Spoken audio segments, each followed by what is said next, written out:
teachers, students, representatives from the media, and members of the public. Good morning to all of you.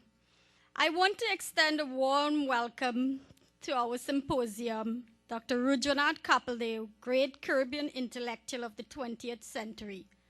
This symposium is organized by two relatively new NGOs, the Caribbean Institute of Public Policy and the Young Historians Association of Trinidad and Tobago.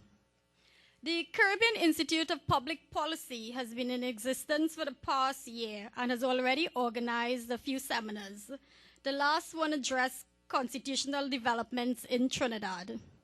The Young Historians Association of Trinidad and Tobago was established earlier this year with the intention of encouraging an interest in the study of history among students and individuals with some kind of interest in history. This is the first of 3 seminars which the Young Historians Association will be involved in this year. In September, we will host a seminar on indentured labor right here at the LRC. And in November, we plan to organize a panel discussion on the enslavement of Africans, which should also be right here at the LRC. I want to take this opportunity to invite students and teachers and other interested persons to register with the Young Historians Association, especially as our membership is presently free. And I want to extend once again a warm welcome to you here. And I hope that you will leave here today with a better idea of the intellectual and political contribution of Dr. Rudranath Capildeo. I now hand you over to Dr. Jerome Teelucksingh, who will chair today's panel discussion. Thank you, speakers, for the prayers, the national anthem, and that welcome. We have 2 important speakers this morning, Mr. Dalip Gopi Singh and Mr. Aloy Likwai. So I want to invite Mr. Dalip Gopi Singh first. You want to go first? You want to open the bowling? Right. Mr. Dalip Gopi Singh will shed some light on Dr. Rudranath Capildeo, his life, his times, and he'll have about 15 minutes to 20 minutes. And after that, we will have a short poem on Dr. Rudranath Capildeo, and then we will have the contribution by Mr. Aloy Likwai. Thank you. Good morning, children, ladies, and gentlemen. To begin with, I think a big mistake was being made a few minutes ago. I was invited here to speak on why people joined the Workers' and Farmers' Party and not the DLP or the PNM. However, I will just tell you something, that in recent times I became, related to Capildeo in the sense that my son and his grandson are married to two sisters, and we live close by, and we are very, very close together. And what I have to say, it seems as though, I have been talking to them from time to time. And in recent times, I invited them. I'm sorry, but I'm very frank with whatever I have to say and truthful. And I've been talking to one who was Rudranath's brother, Simbu. He's dead. But Simbu's daughter-in-law, Leela, she's Leela Capildeo now. Up to yesterday, I was speaking to her. I hope this is not going to make a newspapers, eh? But the fact is, my attitude to life is quite different from many people that I meet day to day. And it seemed to me, after discussions, that there have been a bitter fighting or disagreements on things between Rudranath and Simbunath. And as a result, it has gone down from generation to generation. Now, I don't want to go more into that, but I think it's a pity because they also have grandchildren, as I do, and their names are Capildeo.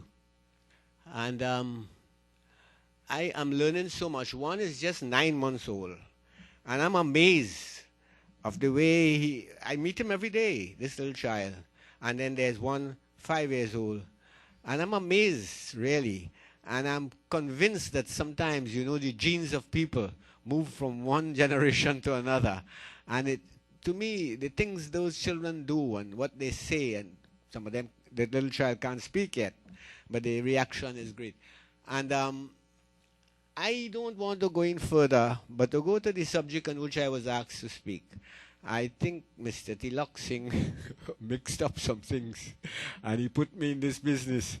But I don't want to go further into the family affair, except that I also know that Rudranath Capildeo has a son that's one of the youngest and most brilliant doctors. He's in London. And it seems to me that the family, all the Capildeo family are born with certain genes and that do well in the brain, They're very, very bright. Where I have to take my time and learn something, they know more and more very easily. Now I'll go to this subject in which I was asked to speak, because I think he made a mistake, poor fellow. We all can make mistakes. And I hope it will be of interest to you, and I will try and speak for everybody to understand. I was asked to speak, and I have it in writing, on the reasons why people join the Workers' and Farmers' Party and not the PNM and DLP. Now, to me, this is an important occasion because this subject I don't think ever was discussed. And I will tell you this, if there's one person knows it very well, it is myself. I will try to make it as short as I can, and I hope I'm being heard. And I hope I'm speaking well, that you can understand, because most people, well, I don't think my hearing is 100%, but most people speak, particularly in my home, very quickly. They don't pronounce words, and I do not understand half of what they say. So I am labeled as a deaf person. Now, first I will go to the formation. In 1960, C.L.R. James, he had left, he and Williams broke. You know who C.L.R. James was. Basically, it was because of a radicalism in politics where the PNM, Eric, had found it convenient, not in his prehistorical, in his pre-political days, because I had the opportunity to meet with him, and I was very young, and I had heard him, and I was very, very much impressed. But there was a question in politics from 1960 to divide the country. We had gotten independence and so on, and there was election, and what happened in this country was very sad. The bulk of the population, the mass of the people, were people who did not even have secondary education. They were struggling, a lot of people struggling. And the two basic things were oil, the employment of the masses, oil and sugar. And these two things, they tried their best to keep them far apart. There were movements to have these people together, but it was convenient for the PNM and the DLP to have the two people together. So much so that I'll say this about Rudranath Capildeo, he was never really interested in politics. And they brought him. One of the reasons is that the Indians who were the DLP were in a minority. And they were not concerned about really winning an election. So otherwise, they would have had a different type of philosophy for politics, as the Workers' and Farmers' Party had. We came at the wrong time, however. People would not have been able to appreciate at the time. But what happened is that Williams was bent on destroying CLR James. That was the big thing. And at the time, it was sometime, as I said, I was very young, 25, 26 years and 27 years and so on, And I, by chance, was invited by a man called Dr. Elton Richardson to come to his home to a meeting with, when I went there was Kenneth Lala, Omar Maraj, Kola Rienzi, and a fellow called Ralph Mutu, and myself. And we used to meet every Tuesday. And we had the name the Tuesday Group. There were a lot of pamphlets and booklets written. I think I have one or two written here.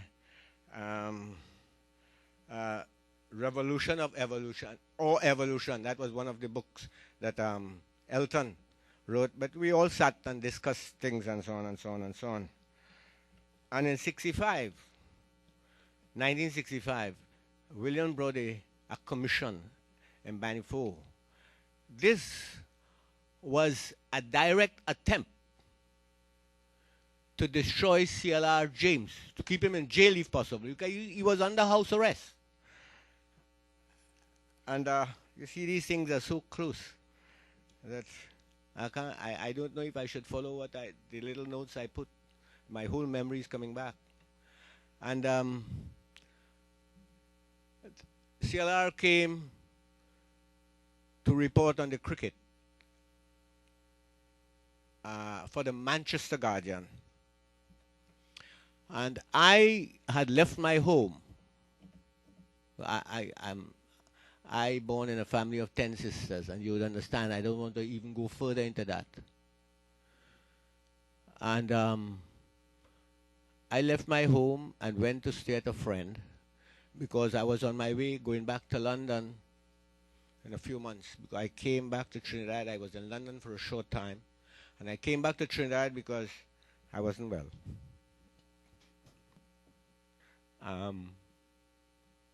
A lady came up to me. My friend had a shop. And a lady came up to me one day. And she said, whom I used to see coming there to buy, and I would sell her, weigh out flour and sugar and so on and sell her. And she said, I want you to meet my brother. His name is CLR James. I said, oh? Yes, he's living just across there. So I went. I met him. And that was the beginning of the closest relationship I've ever had with anybody in my life. The confidence he had in me, and the regard, respect, and honor I had for him went together. At that time, remember I said earlier on, I belonged to the Tuesday group, and we used to have meetings every Tuesday. But the time had come, when you're young, you're aggressive, and you're vexed what's going on in the island, how the mass of the population were not educated, couldn't think deeper than race. That's all they had to think about, race or color. You know what I mean? When you're simple, this is what happens. So I told Kola Rienzi one day, I say, I spend every day with this gentleman called CLR James. And I think the time has come that I want you to come with me. Come and meet me, because I am very close, live very close to him. So he said, yes, I know of him, and so on, and so on, and so on. Kola came to visit me, and I took him across to meet CLR James. We spoke, and that was the beginning. And he became friendly with Stephen Maraj. He was friendly with Stephen Maraj. People don't talk about Stephen, but Stephen had a very, very good heart for the masses of the population and everybody. And we started to speak. Then we invited other people. And I can tell you, we formed a committee. And that committee was the beginning of the Workers' and Farmers' Party. And that committee had made out of,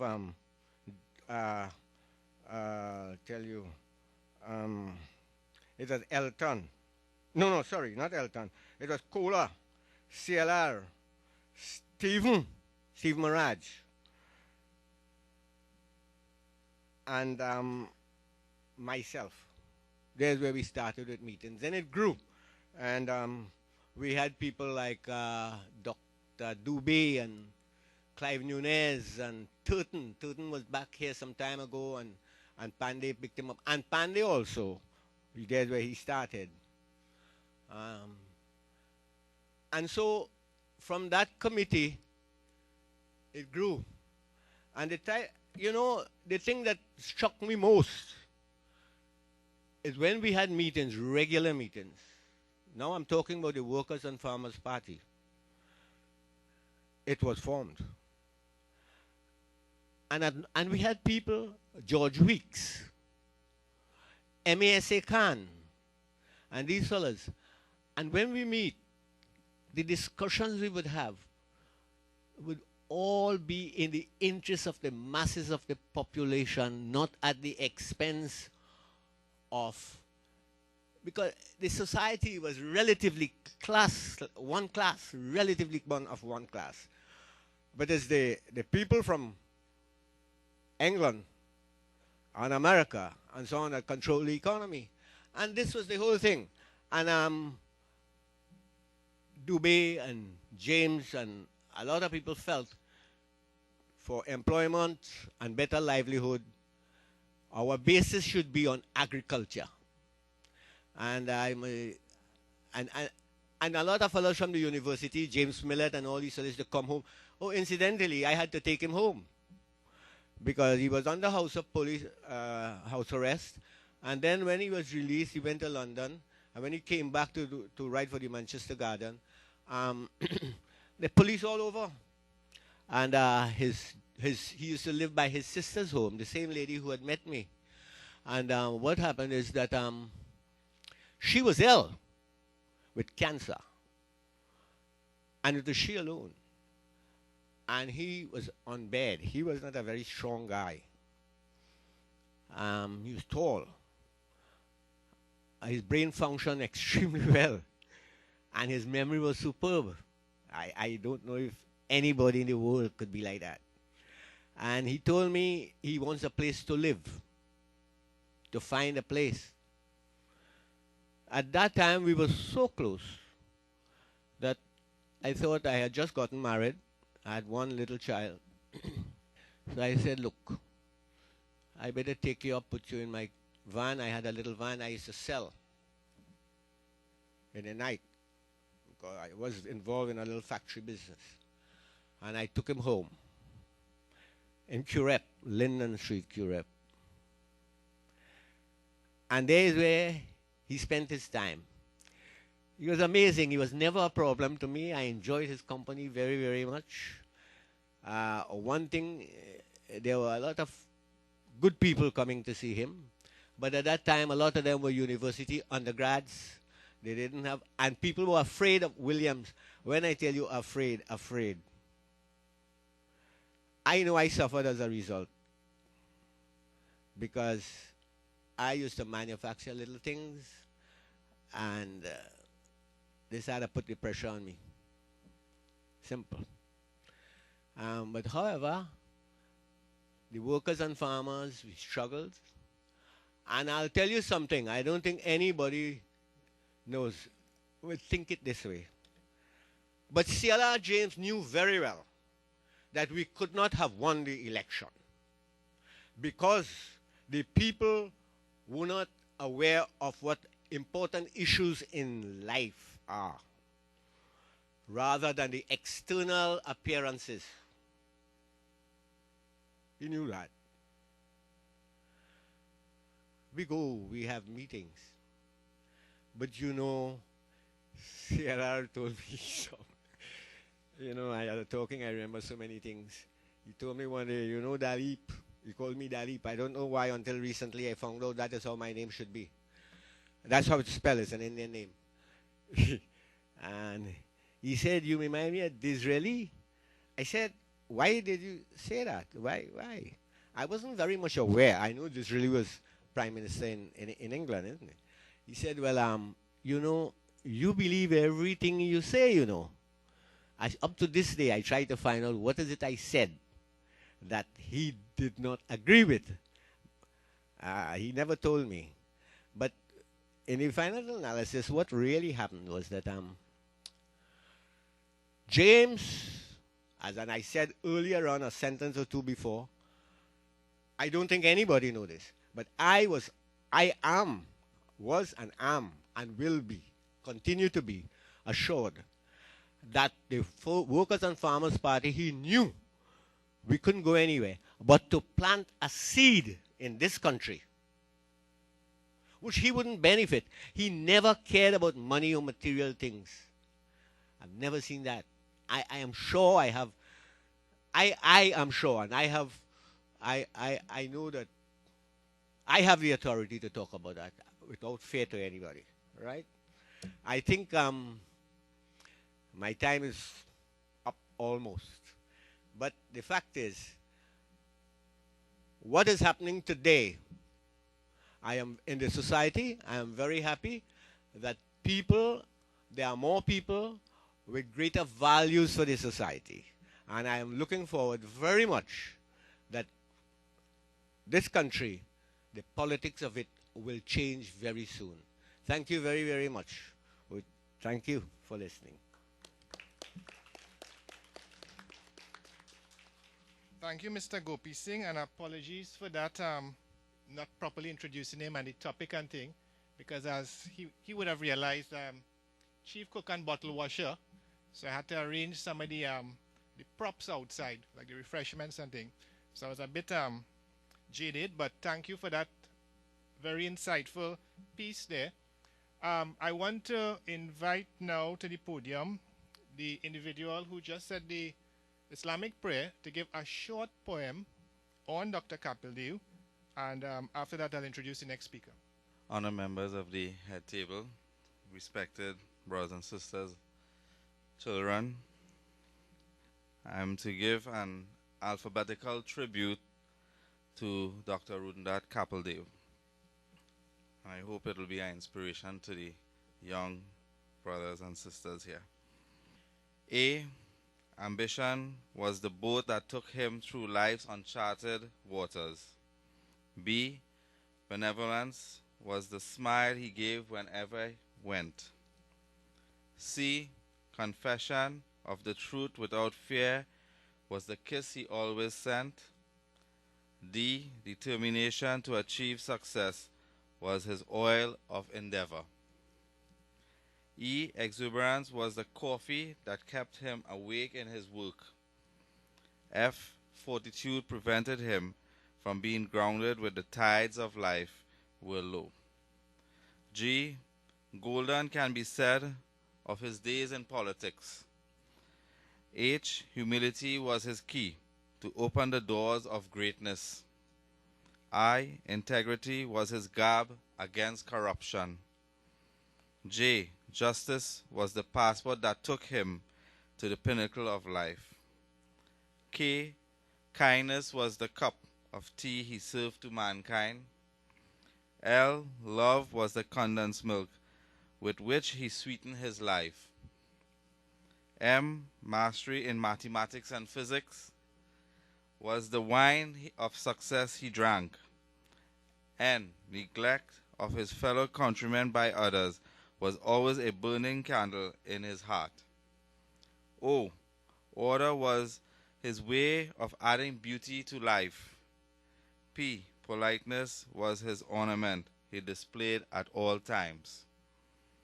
Q. Quietness was his port of call when faced with life's harshest storms. R. Reality was his microscope of seeing through situations around him.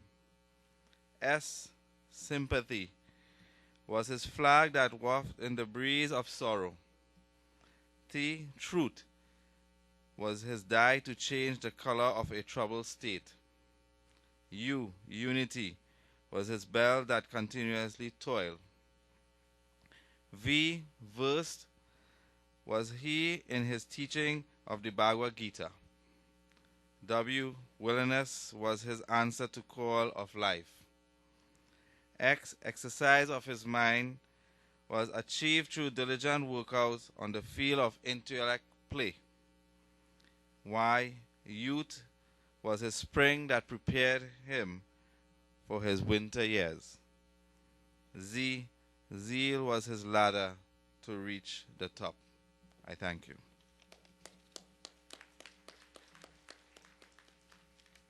Right, thank you for that little poem there. I want to introduce the next speaker, Mr. Louis Homer. Some of you all would know him. He's a journalist for the Express newspapers. He's based in South, and he's also a historian. He does historical pieces on 91.1 FM entitled Our Story, a graduate from Holborn College in London.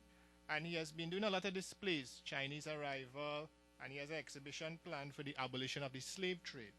So I want to invite to the podium Mr. Louis Homer, who will shed some light on politics of the 1960s. Thank you, Dr. Jerome, Teelucksingh, and members of the head table, and distinguished visitors, boys and girls. Do you want to stand just for a moment, stretch your arms, and then we start over? The boys and girls I'm talking to. Do you want to stand for a moment, stretch your arms, relax yourself? I'm only going to be 15 minutes, don't worry, but still, relax yourself.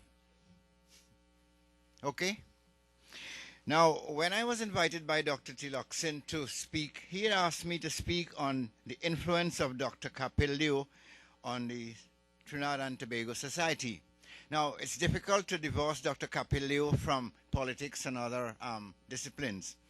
I tried my best to remove him from the politics, and suddenly he told me in a dream that I must bring him back into the politics because it was important to him. So here I am now with a mixture of Capildeo being the scientist, politician, lawyer, and also the person who he was.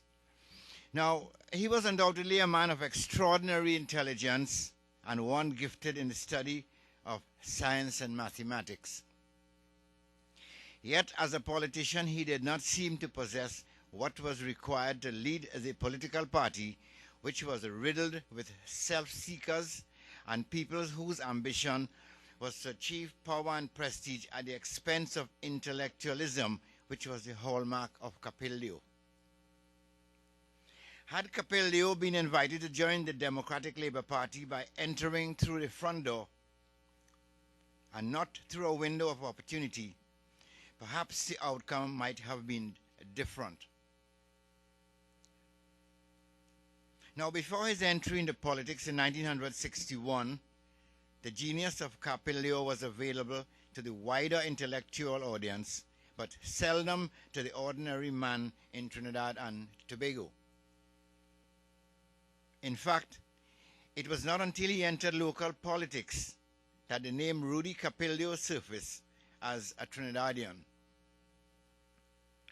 And yet he was one for whom Trinidad and Tobago should have been proud of if he had remained in London to continue his research and scholarship. Coming to Trinidad, excuse me, was the biggest disaster for Rudy Capildeo. Coming to his homeland after an absence of several years to equate his performance with that of Dr. Eric Williams was one of the early political mistakes Capildeo made. He should not have yielded to the politics of the few. Instead, he should have started on a clean slate. Now, as students, you have to understand that in a multi-ethnic society as Trinidad and Tobago, it is not easy to please all the people all the time. And in politics, very often, common sense supersedes intelligence. Do you agree with me on that? You do? 100%. I'm just trying to tease the audience because I don't want them to get stale, you know, that's right. Capildeo's entry into, but I will stick to the 15 minutes, have no fear. Capildeo's entry into politics at the time he did was largely to equate racial skills in Trinidad and Tobago. To equate racial skills in Trinidad and Tobago.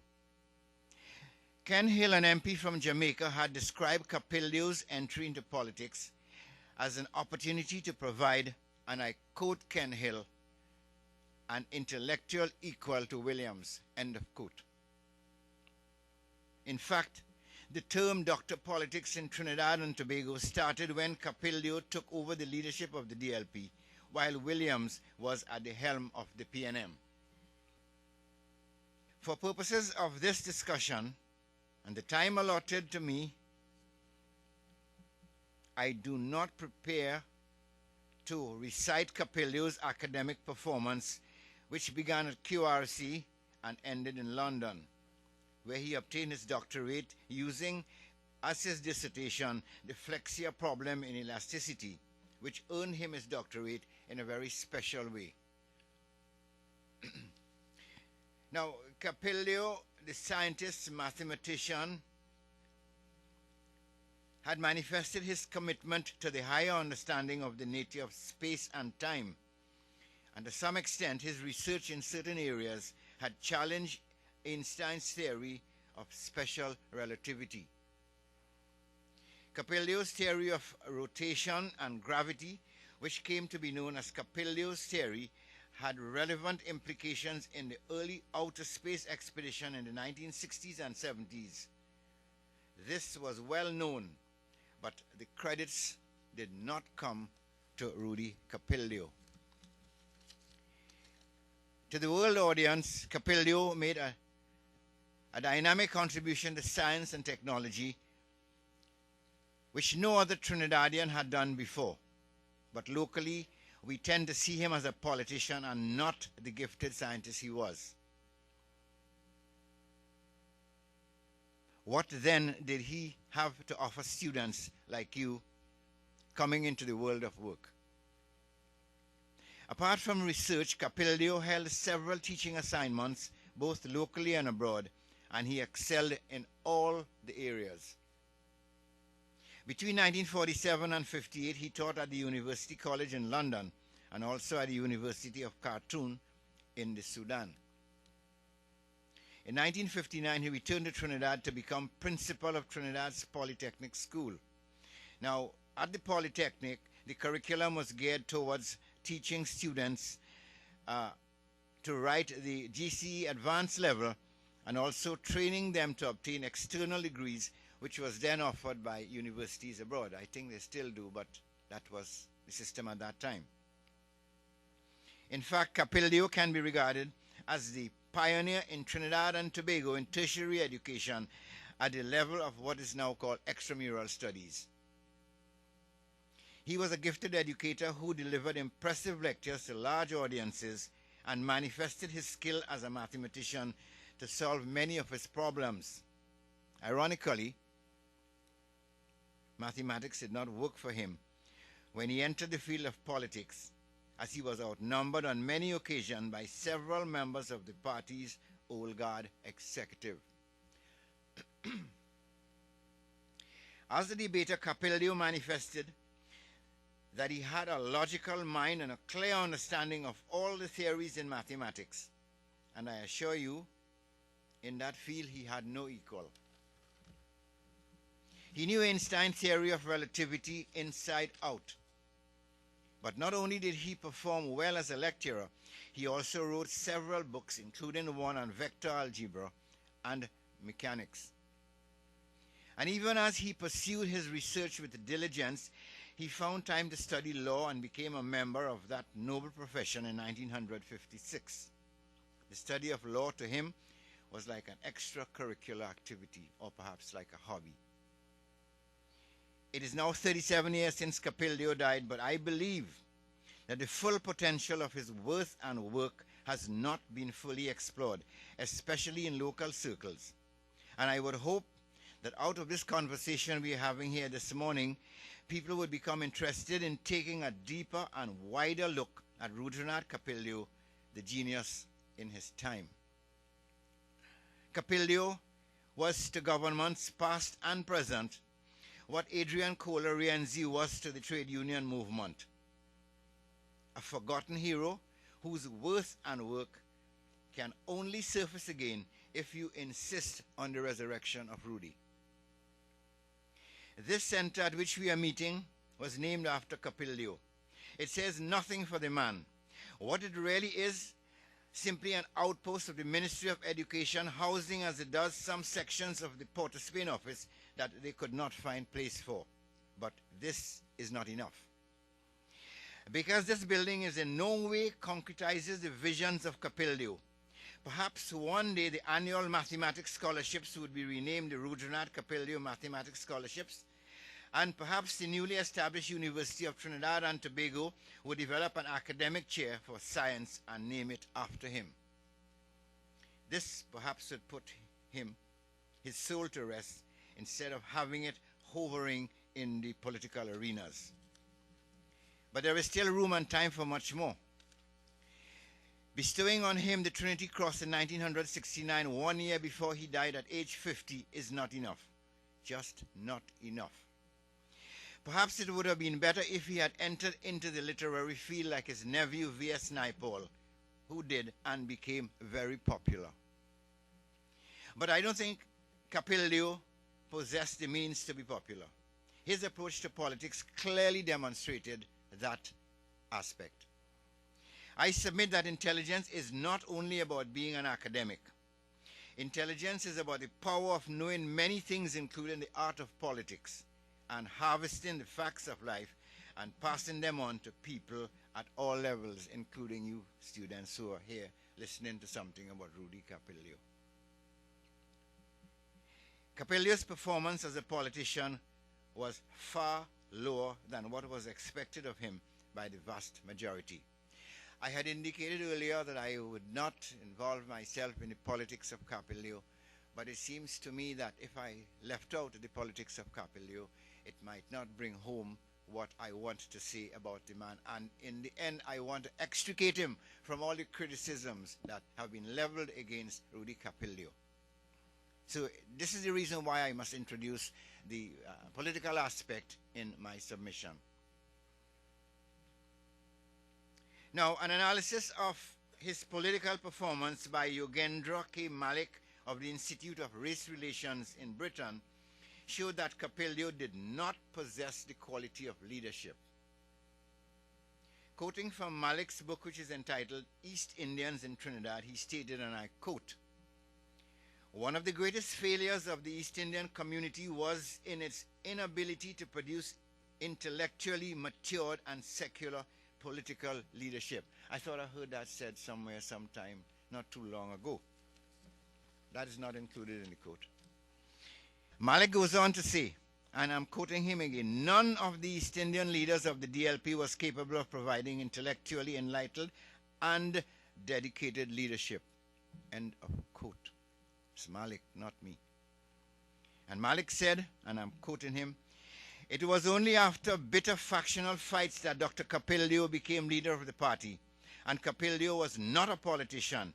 He was placed at the head of the party by a group of experienced politicians who wanted to use him and his academic achievements for getting votes." End of quote.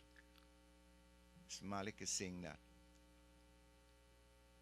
Not Abdul Malik, Rojendra. And he's saying again, and I'm quoting him, from the beginning, Capildeo was not at ease in politics, and he soon made it evident by his inconsistent utterances, contradictory statements, and rash behavior. He was trained as a scientist, but lacked the art of statesmanship. End of quote. If you read Mr. Speaker, sir, you will see some very wicked statements being made by the late Lionel Frank Sukaran, who described Rudy Capildeo in the worst fashion as a man who likes to swell up and arrogant and this and that. But that is just a commercial for you to buy, Mr. Speaker, sir, which was edited by myself and Dr. Ken Ramchan. Malik stated that on another occasion, he said that he made reference to two important events in which Capildeo, and I'm quoting Malik, instead of exercising sobriety and restraint during the 1961 election, became more and more aggressive, especially on the voting machine issue, in which he told his supporters at a meeting in San Fernando, "I appeal to 1,000 of you to come forward on election day and mash up the 1,000 voting machines." Well, his words came to pass, because the 1,000 voting machines are no longer in existence. I might tell you that they're now being stacked at a warehouse at Chaguaramas. So literally, they were not smashed up, but the whole system smashed up. It collapsed. So that the words of Rudy Capildeo came to pass. And then he said on another occasion, and I'm quoting Malik again, Capildeo had called for mass burning of ID cards and had indicated that he did not mind going to jail in order to get the election law repealed. So much for that. I don't propose to go into the tunnel going from Port of Spain to the northern range. Perhaps my personal friend Lee Kwai might touch on that. So I said I do not propose to dwell or to analyze the political behavior or the outcome of Capildeo, because I'm sure there are those who will tell you much more about it. But I want to end my short contribution by exonerating Capildeo of all the charges of political incompetence by simply stating his expressed views on political leadership. And this is what I want you to listen carefully to, students. I'm trying to exonerate the man.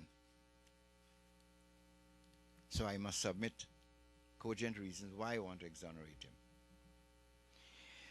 Writing in the Chronicle newspaper less than a year before he was asked to lead the party, Capildeo stated, and I'm quoting him, "The selection of a political leader is a difficult exercise that faces all countries, and so it is no accident that the most successful political leaders of recent times are men in their 60s.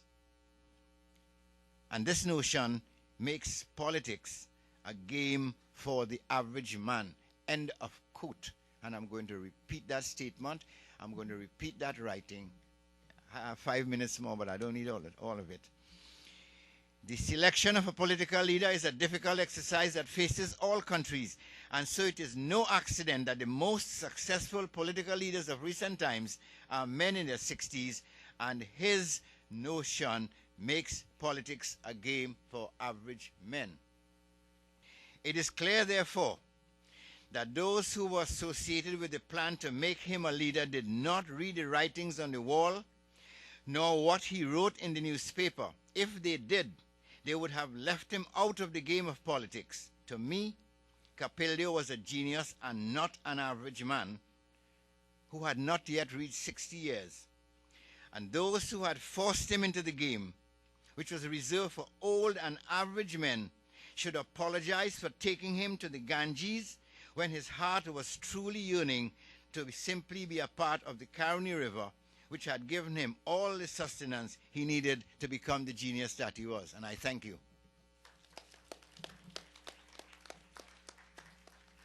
Right. Thank you, Mr. Homer. As you all see, I'm sticking to time because after the speakers, I want to hear from the audience. I want you all to give me a feedback about older folks. Some of you all would have heard Capildeo's speeches, and I know some of the students use textbooks with Dr. Capildeo, so maybe you all could tell the audience what you all know about Capildeo. I want to invite now to the podium the final speaker, Mr. Aloy Likwai. He is a very good friend of Mr. Capildeo, and he was a member of the DLP, right? And he has been involved in politics after that, I believe with the NAR, and he's also involved in cricket. So I want to invite to the podium Mr. Aloy Likwai. He has copies of his book for sale, so he could tell you the cost too for those. Thank you, Mr. Chairman. Good morning to you, students, members of the panel, distinguished ladies and gentlemen. I have been assigned the topic, my time with the Democratic Labour Party and my impressions of Dr. Rudranath Capildeo. Let me start by thanking the Young Historians Association for their kind invitation, and also by thanking Dr. Teelucksingh for having consented to allow me to quote extensively from my autobiography, Winning Against the Tide, a life devoted to sports and politics. I didn't think it was necessary for me to prepare a script on the political involvement of Dr. Capildeo in Trinidad and Tobago from 1960 to 1969, because I have had it documented in this autobiography, and therefore you'll allow me the pleasure of quoting extensively from it. My own involvement in politics, on which I'll be extremely brief, started with an invitation in November of 1960 by Mr. Ashford Sinanan, who was known, very well known as a politician, a solicitor, a Caribbean man, and we had a nickname for him, as we'll call it, the Bengal Tiger. So from 1960, I contested the parliamentary election in San Fernando West in 1961. I became the General Secretary of the Democratic Labour Party in 1964, and I demitted political office from the DLP in November of 1976. This is all I will say about my own involvement in politics, except perhaps to remind my friends here that I was also one of the founders of the National Alliance for Reconstruction, and I had the privilege of moving from the opposition benches in the DLP to the government benches in the NR and becoming the leader of government business in the Senate from 1986 to 1991. But let me get into the main subject, the political life of Dr. Capildeo here in Trinidad and Tobago between 1960 and 1969. I am going to be somewhat critical of Dr. Capildeo. It is not because I did not respect his academic qualifications, and it is not because I do not agree with the fact that he was a genius, and perhaps, as we say at times, one who came before his time. I do admit all of that. Brian Lara himself has been described as a genius in terms of his batting. But many have agreed that in terms of his leadership, mediocrity might be better a term to explain his leadership qualities. So similarly, while Rudranath Capildeo was a genius in the context of his academic qualifications, in my own view, he was a failure on the political scene. And I was just saying to my colleague, Louis Homer, that he and I should debate the political life of Dr. Capildeo. Let me take you back to the general election of 1961. And I have here on page 90, perhaps the actual quote of Dr. Capildeo at the Queen's Park Savannah as we started the 1961 elections. And if you'll allow me a minute, I will quote for you. We were presenting the 1961 candidates and the manifesto of the DLP opposite President's House at the Queen's Park, Savannah in 1961. That perhaps was Dr. Capildeo's first major political speech as leader of the party, having replaced Badisagan Maraj in March of 1960 at the Palms Club in San Fernando. And Dr. Capildeo was being heckled by the women's arm of the People's National Movement. And I quote from my book, "Oft-times Rudranath Capildeo was observed to be insensitive to the occasion and emotive in his public utterances. And the Women's PNM League will tax this feeling to its fullest." Addressing the mammoth crowd at the Queen's Park, Savannah, Capildeo allowed himself to be engaged by a group of PNM hecklers, and in a moment of indiscretion, called on supporters, quote, "to arm yourselves to protect your interests," and concluded, "if self-defense comes to violence, so be it." In my humble opinion, that comment was the end of the Democratic Labour Party's campaign for the 1961 elections. The Democratic Labour Party was formed by the Trinidad Labour Party headed by Victor Bryan, the POPPG headed by Albert Gomes and Sir Gerald White, and the PDP headed by Badis Maraj. After that statement was made, the entire what we call in Trinidad and Tobago French Creole element, the POPPG, walked away from the Democratic Labour Party. And consequently, I make the statement that that, in fact, was the end of the campaign of the DLP in 61, and it was clear that we could not win the elections after that comment.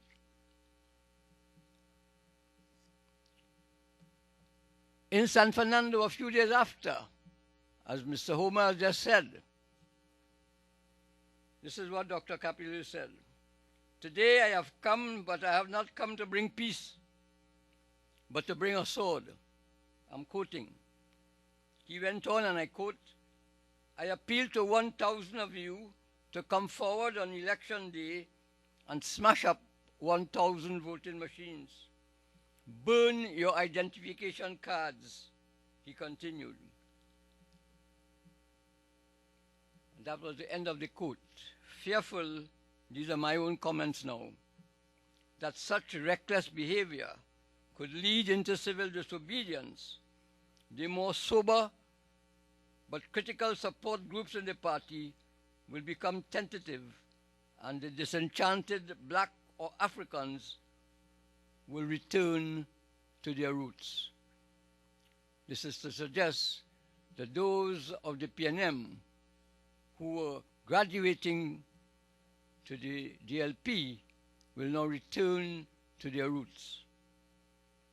So that was the early period of Dr. Capildeo's entry into the political life of Trinidad and Tobago. And I want to say to you that these statements have not come merely from my memory. I have kept clippings of all of what I am relating in this, my autobiography. And in a few minutes, I will read some extracts for you from letters exchanged between Dr. Capildeo and myself as General Secretary, resident in Trinidad, and the political leader resident in England. And you will gain from that those bits of correspondence that, as Mr. Homer said, and I think people are fully aware, Dr. Capildeo had little interest in the politics of Trinidad and Tobago. We went from the 61 elections to independence, And after independence, Dr. Capildeo decided that he was going back to the United Kingdom. As early as 1963, Rudranath will cause anxious moments for the party and concern in the country with an inconsiderate announcement. He advised the party and the country that he was taking leave of absence from the House of Representatives. He was then the member for Chaguanas, to take up a lectureship at the University of London, England. Such an announcement coming from the leader of the DLP and the opposition soon after a bitterly and fiercely contested general elections and almost immediately after the attainment of independence will send ripples throughout the society. The consequence of that decision to go back to England meant that the party was left without leadership. As a result, we had in 1964 the formation of the Liberal Party, and in 1965 the formation of the Workers' and Farmers' Party. They were both breakaway factions of the Democratic Labour Party. The Liberals under Peter Farquhar, Tajmul Hussain, Dr. Monty Forrester, were protesting absentee leadership. The Workers' and Farmers' Party formation was for a different reason, and it related to the leadership of Steve Maraj, to whom Rudranath had entrusted the post of leader of the opposition. But I will not deal with that aspect of it. Dr. Capildeo's response to the Liberals' decision that he come back to lead the party or he will be replaced. His response was he dismissed by cable from London to Stephen. He dismissed the entire executive of the Democratic Labour Party. And we had to start again with a new interim executive in 1965 to start to prepare for the 1966 elections. As I said earlier on, I became the General Secretary in 1964. After Vincent Kennell, my predecessor in office, was one of those dismissed with the Liberal Party. So let's move to the 1966 elections. Very interesting to note that on his return, and I'm quoting from my book, as promised, Rudranath Capildeo returned from England for the election, this is 1966, and announced to the country that he had tendered his resignation from the University of London and was now ready to discharge his responsibilities to the party full-time and be totally involved in national politics. That statement was untrue. We contested the 66 elections. We lost the 66 elections, although the Democratic Labour Party was able to reorganize itself after the 64 Liberal and 65 Workers and Farmers, and they were both defeated in the 66 elections. The DLP won 12 seats, and I had the pleasure of being one of those 12, and that was my first entry into parliamentary life. Perhaps I might say in passing that I am the only politician that has defeated Basdev Pandey in the general elections. This was Mr. Pandey coming into the Workers' and Farmers' Party as a candidate for Naparima, and I was a candidate for the Democratic Labour Party. But why I, without any conceit, claim that record, I will quickly admit that my victory was not due to Alolikwai. It was due to the leadership of Rudranath Capildeo, because that was the culture of the country at that time. But this, Capildeo, and then Pandey. So long as you produce that type of leadership of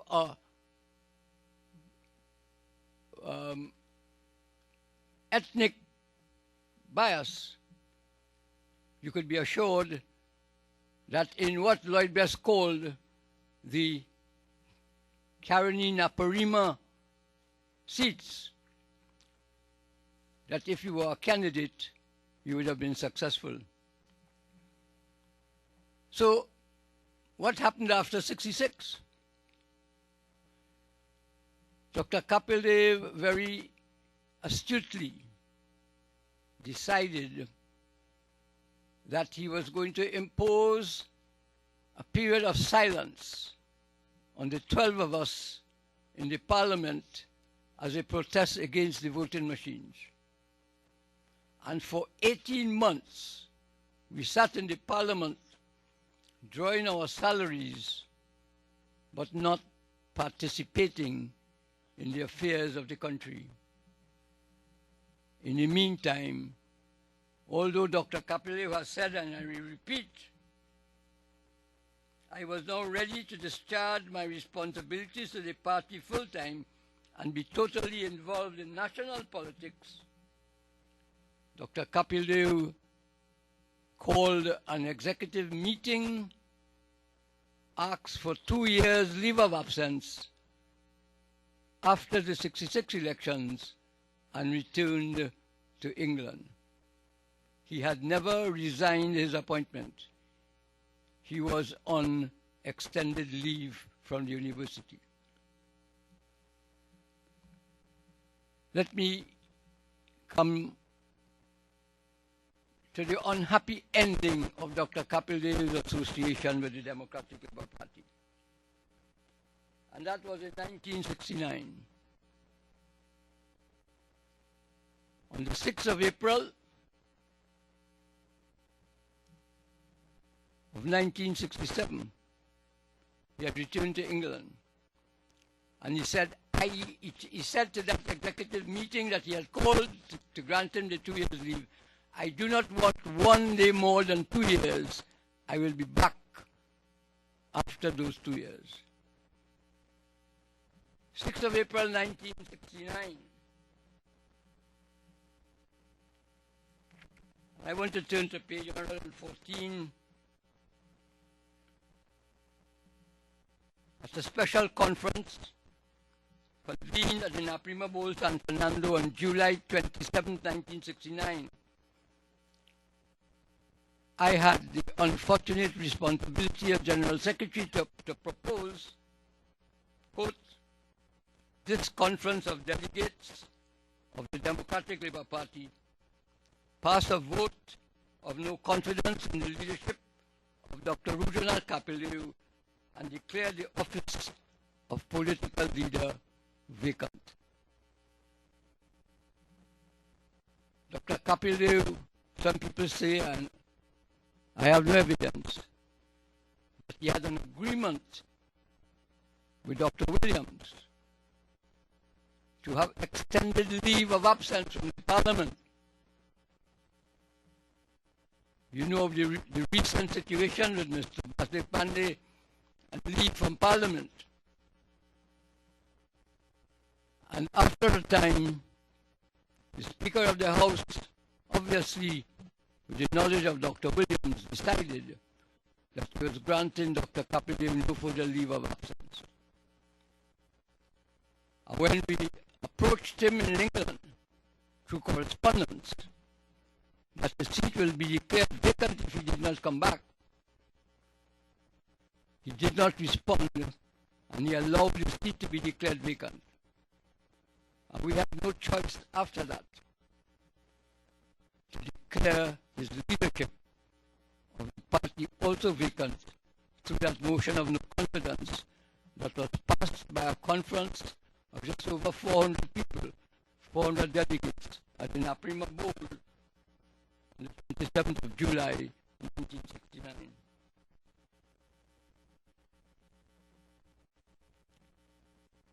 Let me just quote part of the resolution that I made.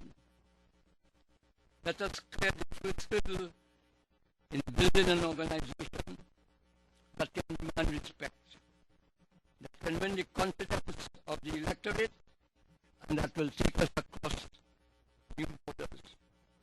Let us today pass the torch to a new generation of men dedicated in their task, firm in their purpose to lead us into greener pastures, convinced that with organization, planning, and leadership, we can move in a short time from opposition to government.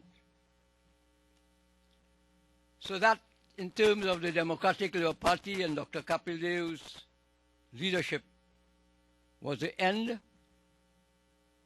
Vernon Jamala became the leader of the opposition in 1969.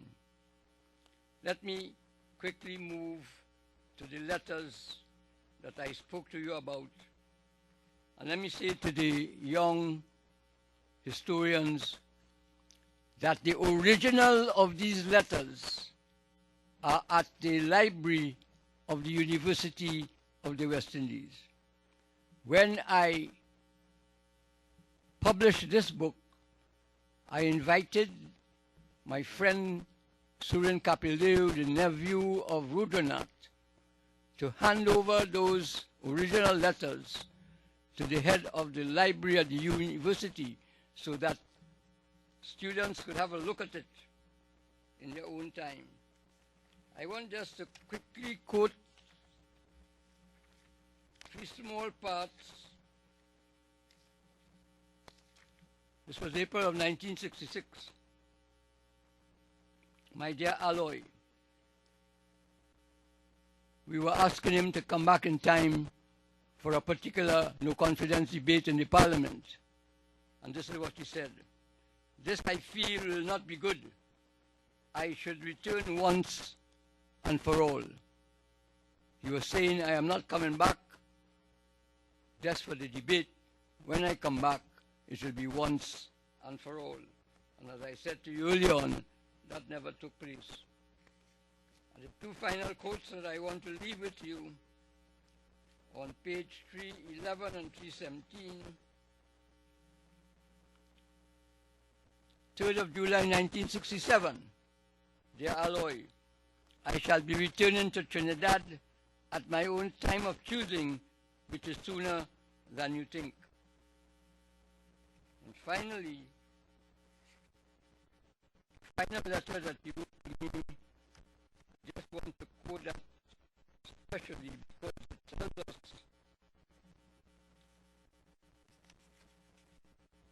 I'm sorry I can't actually find the place, but it tells us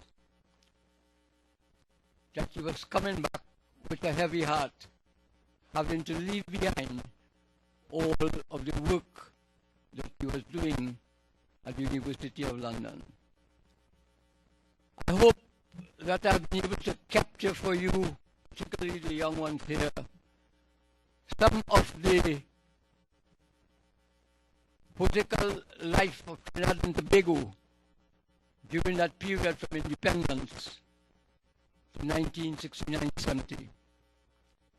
And I want to suggest to you that a lot of that period you can now relate to the present period. And look at leadership, and look at ethnicity, and look at values, and in the end, concentrate on the issues of Trinidad and Tobago, and how you as young minds can make a contribution to helping resolve some of our deep-seated problems. Thank you, and God bless you all.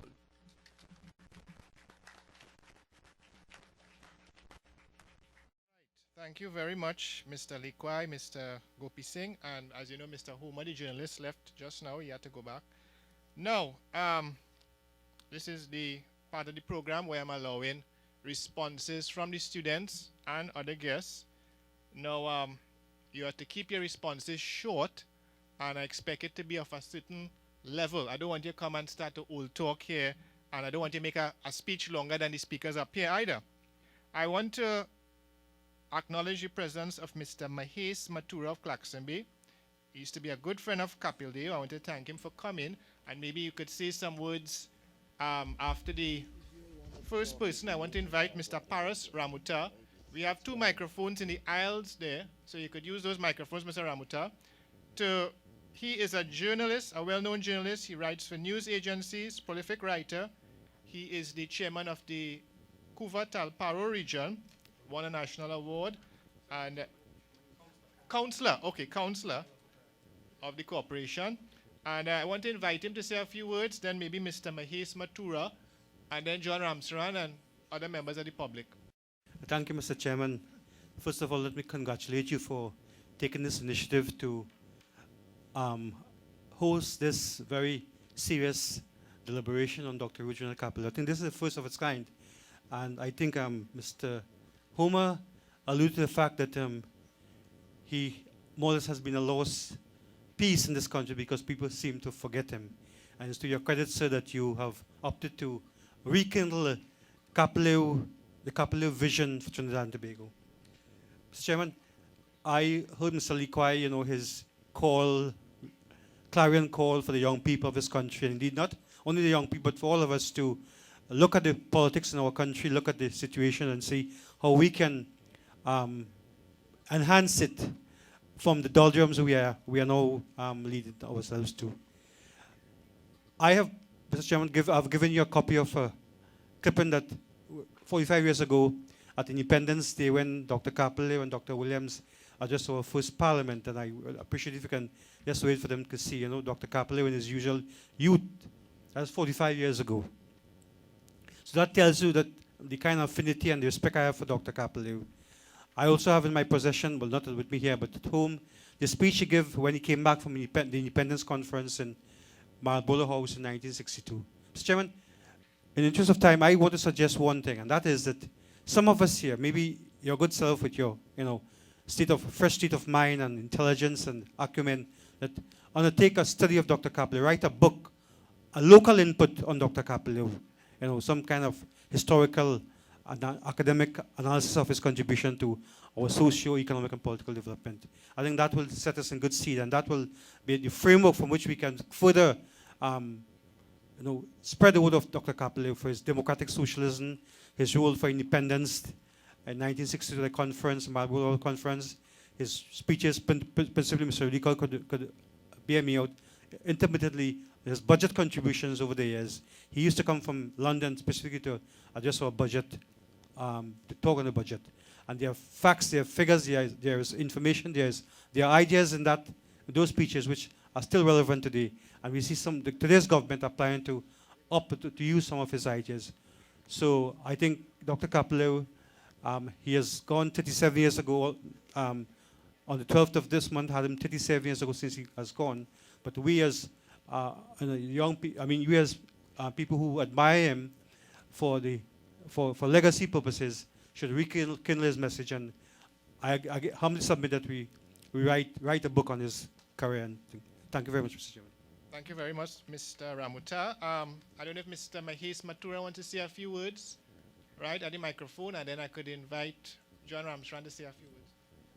Thank you for saying a few words. During the time of Dr. Capildeo, I was a young person, and I have just left school.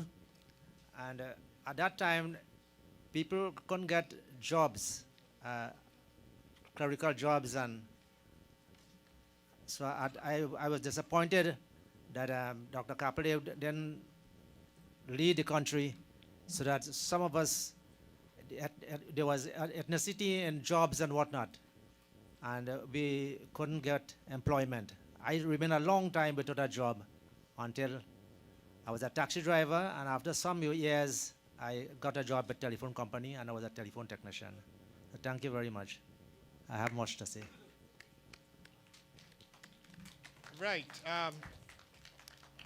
Mr. Armstrong, I don't know if you want to say a few words. Before I call on Mr. Armstrong, any other young people, Mr. Obika, right? Caribbean Historical Society, feel free to use the microphone.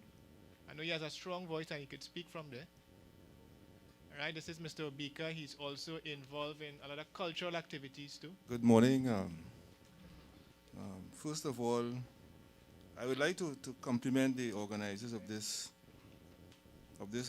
conference, the Young Historians Association.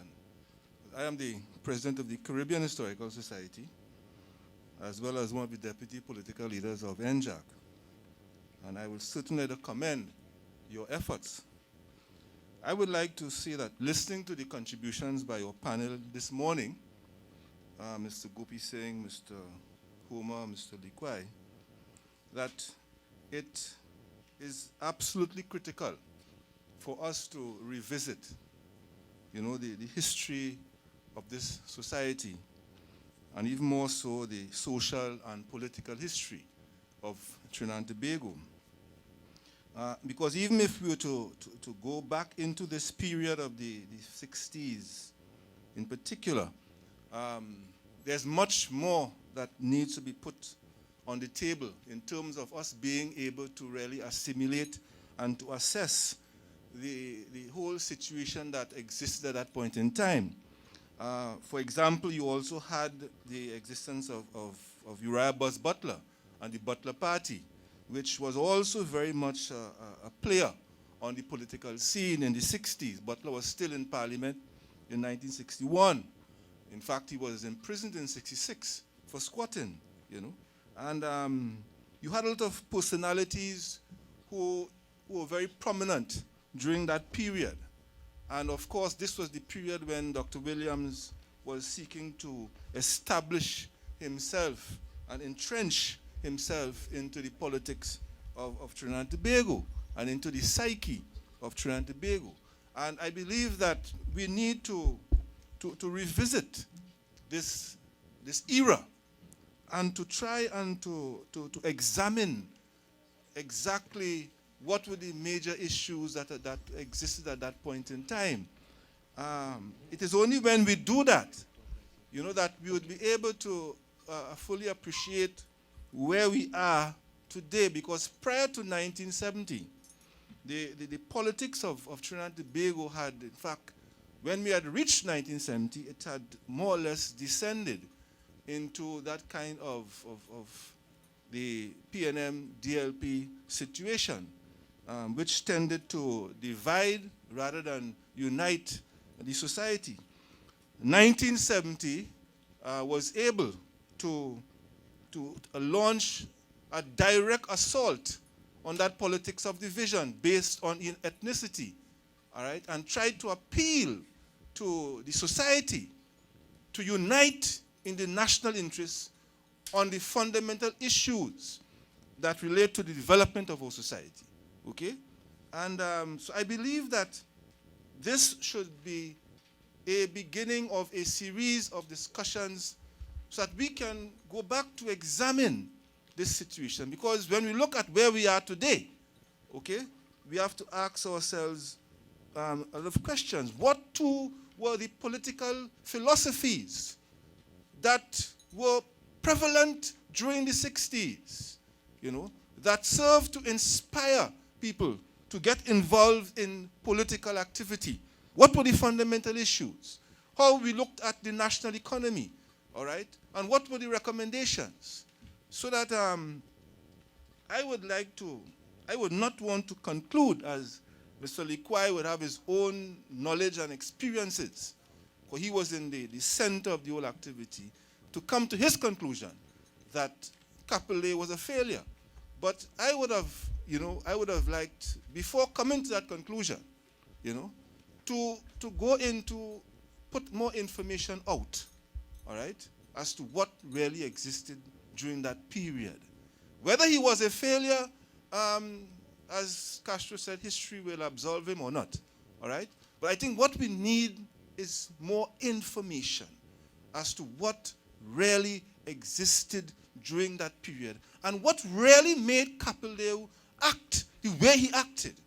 What is the real reason why he, having won his seat, leave his people to go to England not once but twice, but more than once? And a man of that intelligence, okay? What was the real reason? So I think we need to, before coming to certain conclusions, whether they are positive or negative, I think we need to provide more information. And people like Mr. Lee Kwai and others who lived during that period have a responsibility to provide more information. You would have your own conclusions, of course. But I think there is need for more information. I think that is what this is what brought me here this morning. Okay? What new information, what new insights we can bring out to understand that era, okay? So that we can get a better appreciation of where we are today, more so that we have our students in our midst. What is the message we are sending to our young students? Okay? So that will inspire them, you know, to devote themselves to the development of our society, to get involved in politics. Because politics has taken a beating in this society. Okay? And we need to look at that and how we can reinvigorate our youth to develop a new appreciation of the need for them to get involved in politics. Okay? So I thank those who are organizing the conference, but I would like us to look more, provide more, much more information to enlighten us all on that situation. Thank you very much. Right, thank you, Mr. Obika.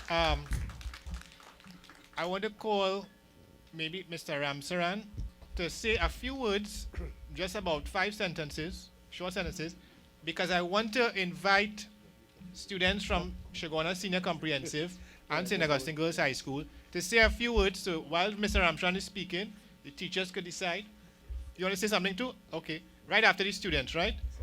I want the students to tell me what they know about Capildeo, if they have it in their textbooks, if they know about the 1960s from their social studies or from their history, you know, so we want to hear about it. Maybe this could be where the reform occurs in the curriculum, right? So we will hear 5 sentences from Mr. Ramsaran about his reflections on Dr. Capildeo, and we will hear from St. Augustine Girls and then Shagona Senior Comprehensive.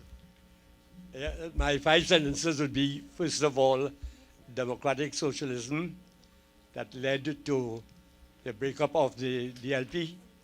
The second point that I would like to talk about, and at least raise, is the division within the DLP, where you had one group led by Jamada, which you may refer to as a centrist group, the other group led by Ashford Silanan and LF Sukaran, which might be considered as a conservative, and then Steve Maraj, who led the leftist group.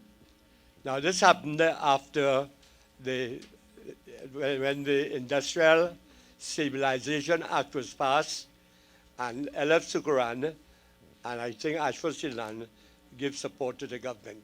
And later on, when Capildeo returned to Trinidad, he praised the government for what they have been doing. It was a statement that was contradictory, and these are some of the developments of the mid-60s that led on to the problems we face. The other aspect that I would like to touch upon is the role of the young historians, that we need to have a more critical analysis of the forces that shaped the 60s, especially 1925, when you had elected representatives in the Legislative Council for the first time. Then the 1930s, the labor movement and the unrest. Then the legal status given to trade union movements, and the future role of the trade union movement in the politics of Trinidad. Thank you, Mr. Ramsaran. Okay, I'm calling on St. Augustine Girls now to give a brief comment about what they know of Dr. Capildeo, if anything. Remember, it's not a competition. It's not SAGs against Shagona Senior Comprehensive, so you wouldn't get 10 points or 5 points.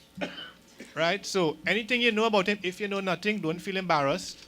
Right? It reflects a bit on the curriculum. So you use your microphones there. More than one student.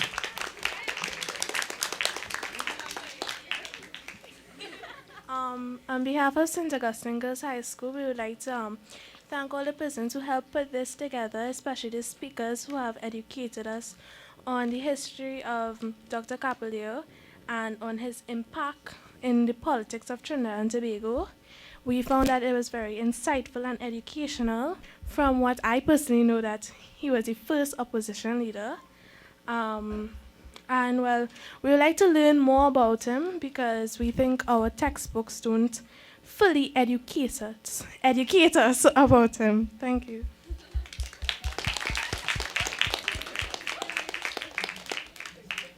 Shigona Senior Comprehensive, you want some more time? You want some time? Okay, okay, we'll give you all some time. In the meantime, the gentleman wanted to say a few words, right? Remember, it's not too long. I am Ken Jadu from the Holistic Organization for Raising Consciousness. When I was younger, I'm 70 years young, but when I was younger, I started following politics from listening to Butler and all these people. And I find it interesting that I'm glad that this is a symposium speaking about a genius, Mr. Capildeo, and his contribution to politics. But let me just say this as, to quote, to relate. Brian Lara is the greatest batsman, but as a captain, he is a failure. So it is with the genius, Mr. Capildeo, as a physicist and a scientist and so on. He's made a great contribution to science and the world. Because of his theorem and so on, they have gone up in space. But as a politician, a total failure. I agree with Mr. Lee Kwai there. And this brings the question, you have CLR James, you have Dr. Williams and all these leaders. But I have read widely, and even Hitler and Stalin and all these fellows, Rommel and Montgomery and all these things. I followed, all this in depth. And Mr. Mahatma Gandhi and Mandela, they were leaders of people, but none of them had a degree in psychology. And that is why they all have failed to create a better world. And the reason for that is because we do not really have an education system. What we have is a certification system that is exam-oriented to produce people only to look for a job. But it is not designed to really, make you a more conscious person. And so I am saying, this is why I founded this organization, Holistic Organization for Raising Consciousness. And the word holistic now is in vogue, but a lot of people doesn't really understand what this holistic approach is. And only when we have a holistic approach, we can deal with the problems of the country. So I am saying we have, leaders, and none of the political leaders, you have brilliant person like Mr. Pandey, but he's a lawyer. Mandela was a lawyer. Eric Williams was a sociologist, and you have Mr. Winston Duker, an economist and all. But none of them really had, as I say, a degree in in-depth psychology. And I teach esoteric psychology, which is really, really deep. And I'm saying we do not have an education system. What we have is a certification system. What we need is a holistic education system that must include a study of the mind and the process of conditioning. So this is what I'd like the young people and the teachers to really start to think about, this holistic education. All they're talking about quality education is rubbish. Thank you very much. Okay, Mr. Jadu, thanks. Right, Shogona Senior Comprehensive, are you ready for us? Brief comment, tell us your thoughts about the seminar, if you found it was interesting, if you learned something, if you have any questions you want to ask. Anyone? If the students don't answer, I'm calling on the teachers, yeah? Yes, Mr. Kokaram, so I'm giving you all some more time. I lived through those periods myself as a young man from independence to now. And I've always had great admiration for Dr. Rudranath Capildeo, to the contribution to the people of Trinidad and Tobago. I think his contribution was very positive. That excellent representation at Marlborough House to bring us an independence, we'll never forget Rudranath Capildeo for that. And secondly, his personal sacrifice that he made, and the sacrifice of the DLP not getting into power, simply because he wanted to destroy this fraudulent method of voting through the voting machines. It cost him everything, as was pointed out here by my friend Mr. Likwai. But it redounded to the good of our society that we never had that voting machine ever again in our parliamentary life. Thank you. Right, so Shagona Senior Comprehensive. I'm very thankful for being here, and I've never been to a symposium before. We don't have much in a textbook to learn about, and I've learned a lot about Rudranath. I've learned a lot about Rudranath Capildeo, and again, I'm very thankful for being here. Right, thank you very much. Mr. Rafiq Shah and then Mr. Rostam Hussain, a former teacher at the school. Rafiq Shah has been a newspaper columnist. Mr. Chairman, a quick word. Given, as I mentioned to you privately, I didn't know a lot about Dr. Capildeo. I still don't, even after this symposium, and I agree with those who say that we need to have much more. In my view, Dr. Capildeo did not fail the people of Trinidad and Tobago, the politics of Trinidad and Tobago. The politicians of Trinidad and Tobago failed Dr. Capildeo. Dr. Capildeo was a genius in academia, more in science, in physics and math. And that is where he should have been allowed to excel with full support from this country, rather than be dragged from that pedestal and brought into the what was then, for me, the gutter of politics in this country. That destroyed the man. Right, thank you, Mr. Shah. Some of you all would know him. He's a journalist for the Sunday Express and a trade unionist. Mr. Rostam Hussain, a retired teacher from Shagona's Senior Comprehensive School. Thank you, Dr. Teelucksingh. I wish to endorse the proceedings of today, highlighting the life of Dr. Capildeo. I wish to state that it was said earlier, he entered politics through a window of opportunity.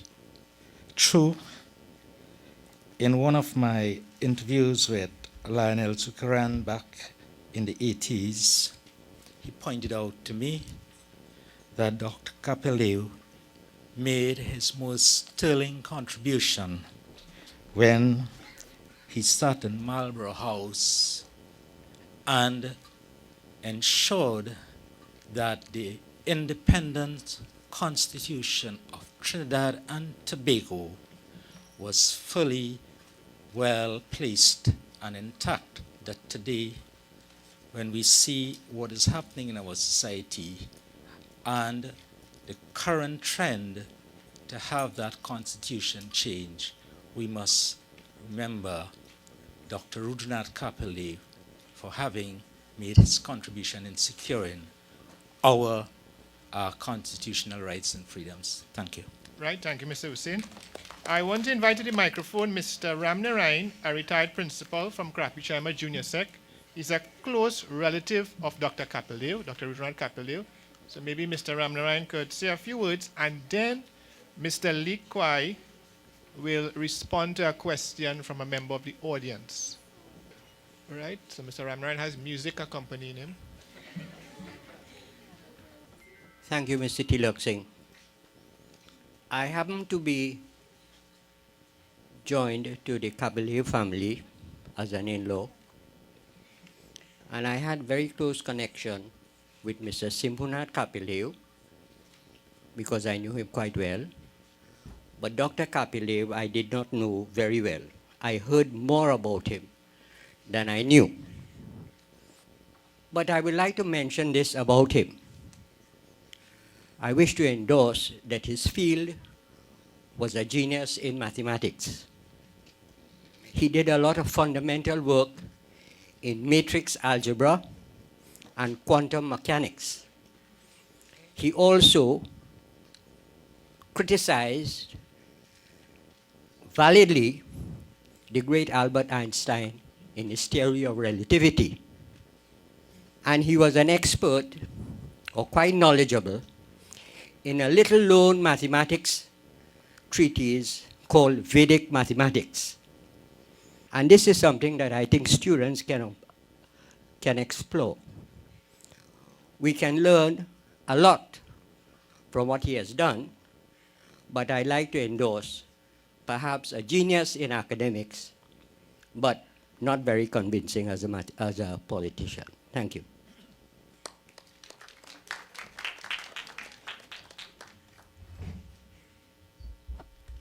Thank you, Mr. Chairman. When I was concluding my comments, I said I wanted to quote from a particular letter which I could not find at the time. I have since found it, and allow me just to read it. It's very short. 4th of July, 1966. This is just before Dr. Capildeo returned for the 66 elections. Dear Aloy, you can go ahead with your program. I had submitted a program to him for the 66 elections. I shall be in Trinidad before the 15th of July as requested. I do not think there should be a crowd at Piaco. I will let you know the date of my arrival later on. I am sure you'll be pleased to know that my name appeared in a question set at Queen's Mary College in second year honors physics paper. Queen's Mary College is one of the constituent colleges of the University of London. And this is the quote, "Now that the trees in my orchard are bearing and the fruit is ripening, I have to leave it all." And I analyzed that to mean he was very sad with having to leave his university environment and all that he was doing there to come back in '66 to the politics of Trinidad and Tobago. And I will very much like to have a more wide-ranging discussions with people like my friend from NJAC and my colleague there, Rafiq, I've not seen for a long time, the man who defeated me in Aparima in '76.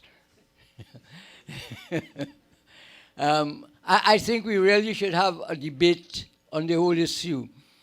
I want to emphasize that I looked at the Capildeo era, not from an emotional and sentimental position, but from a position of the information and the relationship that he and I shared between 1964 and 1969.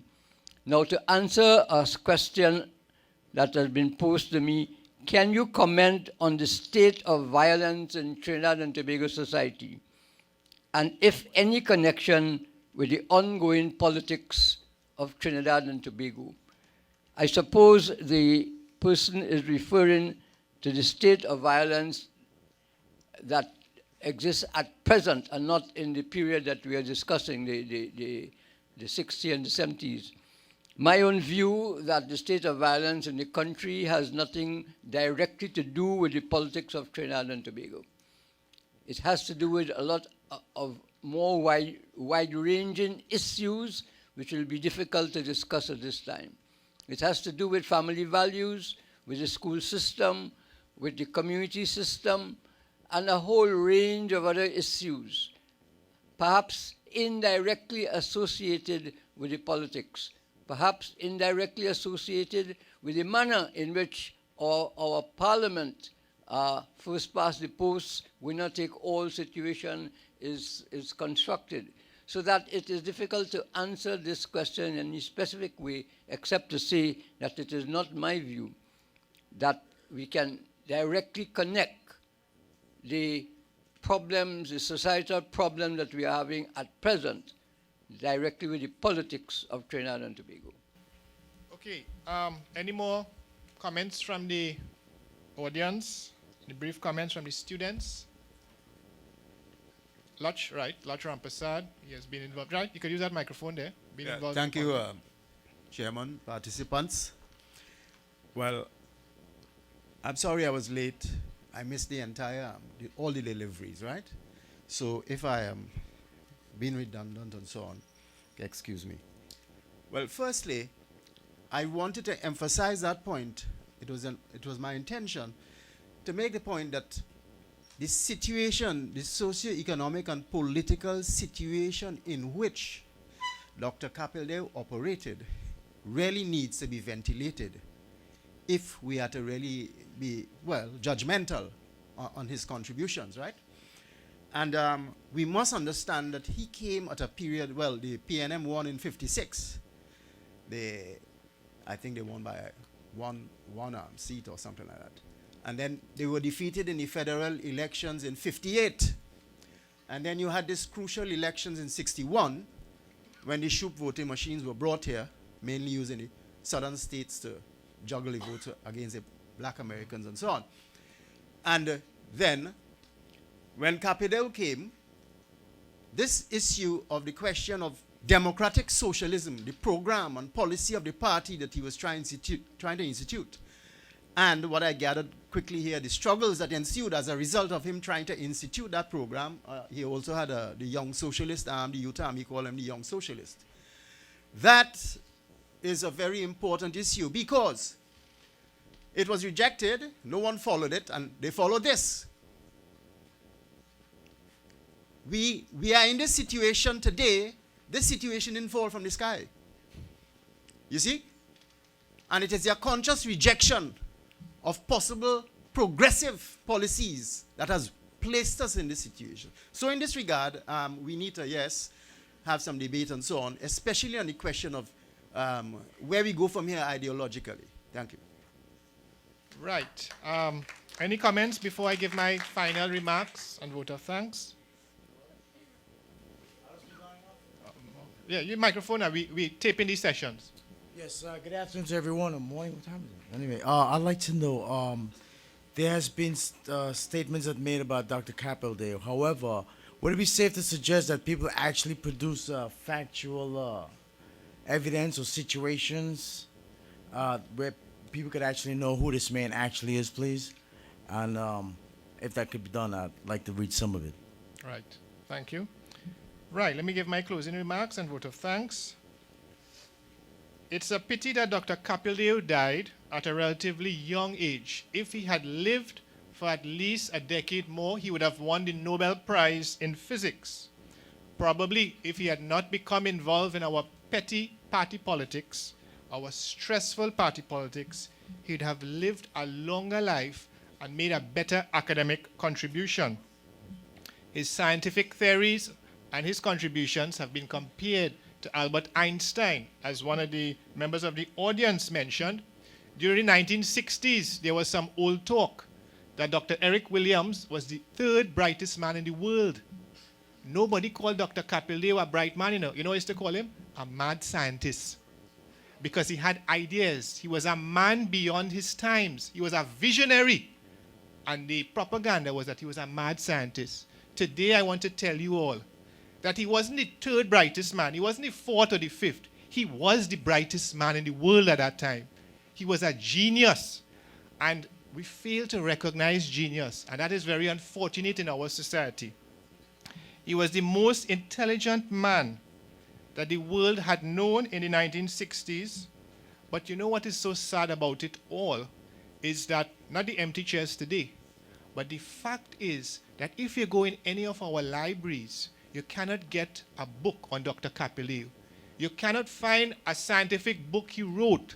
And I want you to ask yourselves today, at the university, at the secondary schools, are we using his academic theories, his equations, his ideas?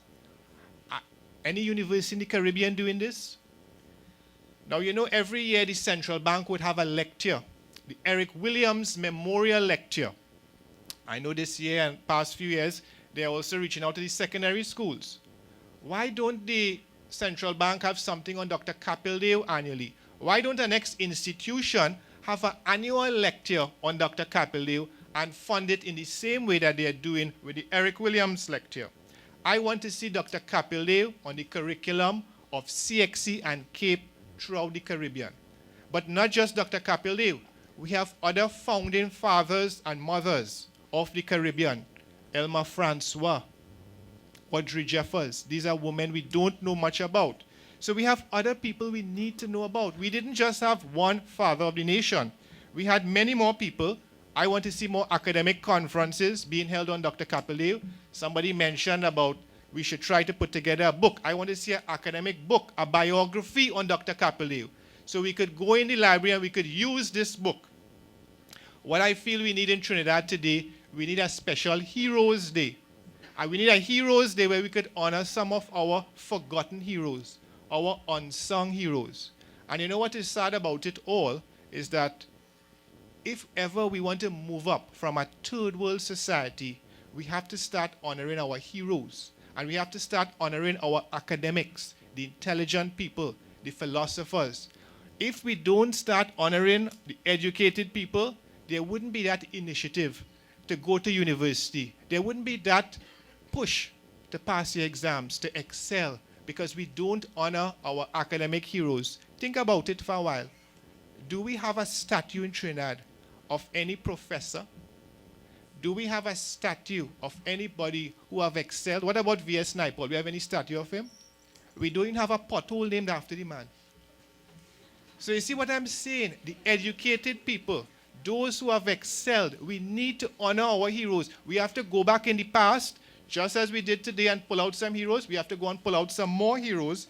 These are invisible heroes. These are heroes. We only know their names, but we cannot conceptualize what is their contribution. What did they contribute to young Trinidad and Tobago? So this is what I want to see today. I want to see regular public lectures. And I also want to say that Dr. Capildeo belonged to one of the golden eras of Trinidad politics. And that is what is lacking today, the quality of politicians today. Sometimes I feel very sad when I open the newspapers and I would see photographs of, you know what, sleeping politicians. Sleeping politicians taking a little five with their eyes closed. And I feel this is an insult to the taxpayers. It's an insult to the public. These are the pirates of the parliament. They are out there just to collect a salary, and they are not seeing about the people's needs. So we need to return into the 1960s, and we need to get some of those quality politicians, those quality politics. For too long, Parliament and the Red House has been a breeding ground for racists, for thieves, for too much disunity. The country is divided primarily because of the politicians. So what I want to see is more caring politicians. What I want to see is politicians of morals, spiritual values, as we like to say in Trinidad. Capildeo wrote a book, a small booklet. It's entitled The Gita, A Personal View. And listen to his quote, which I think is very relevant to today for all of us. The mind should be kept serene, full of kind thoughts, kept under control, and made to consider every thought from the standpoint of absolute honesty. Speech must not cause anger. It must be true. It must be agreeably spoken, and it must be beneficial to whom it is addressed. On behalf of the two groups, Young Historians Association of Trinidad and Tobago and the Caribbean Institute of Public Policy, I would like to thank the organizers, Radhika Mahes, soon to be Dr. Radhika Mahes, Karishma Nanu, student from UWI, Narad Amarasingh, members of the media who graciously attended, Mr. Dalip Gopi Singh and Regal Foods for assisting in refreshments, persons who assisted in the religious prayers, the speakers, and of course, the two schools represented today, SAGS and Chewana Senior Comprehensive. I sent out much more letters to much more schools, but I guess, as I said before, we fail to appreciate the importance of some of our heroes, particularly those who have made intellectual contributions. A special word of thanks to the teachers who made the sacrifices to come today to attend this small seminar. I know they would have made sure the students get their permission letters arranged with the maxis. So I would really like to thank them and hope you all could join us in September for our indentureship seminar. I also want to invite you all to a seminar being planned for Sunday, the 27th of May at the Diwali Nagar. The date is correct, right? 27th of May, and we'll be starting at 2 p.m., and we're looking at the Indian experience in Trinidad and Tobago. I want to thank the members of the public who responded today. Those who came out, I know it's a working day, some of you all took time off, the retired persons who made contributions, and the young people. I want to now thank you all again for being here. I want to invite you all to some light refreshments, and you all could mingle and talk some more and have a safe trip home. Thank you.